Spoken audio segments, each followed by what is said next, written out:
Elok-elok repair kos benda ni dalam berapa ratus boleh jadi puluh ribu. Hari ni kita nak tunjuk cara macam mana nak tukar engine oil cooler untuk model BMW F30. Mula-mula kita kena buka hose ni bagi tercabut daripada engine oil cooler, dan kita buka soket skru ni guna soket T12 untuk saiz BMW engine oil cooler.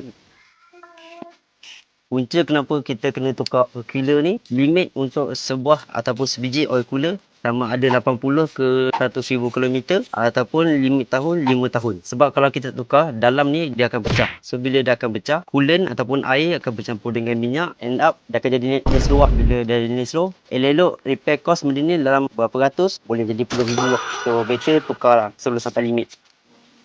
Macam kereta ni, owner memang dah minta tukar oil cooler dia sebab dah lebih 5 tahun. So ni condition dia lah. Kita nak buka oil seal dia dulu, sebab nanti bila owner dah beli yang baru, dia akan datang sekali dengan oil seal dia. So ni condition oil seal dia memang sampai masa lah. Ni part yang baru, dia datang sekali dengan oil seal lah. Jom pasang. Sebelum kita pasang yang baru, kita kena cuci dulu lah.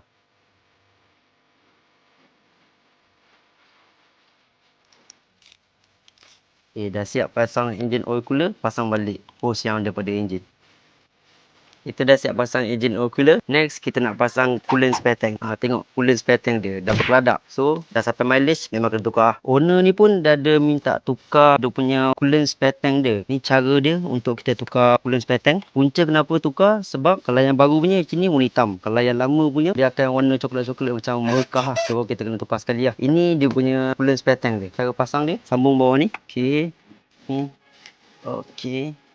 Kita dah siap tukar coolant spare tank sekali dengan hose dia dua ni, dan juga engine oil coolant. So lepas ni kita akan masukkan coolant, dan kereta ni dah siap lah. Macam hari ni kita dah tukar 3 parts ni je untuk cooling system. Tapi kalau korang nak tukar the whole cooling system, anggaran harga dia mungkin dalam 2 ke 3 ribu lah untuk model BMW F30. So korang kalau nak servis kereta kat rumah ke kat mana-mana, perlu je Wijaya Auto Care.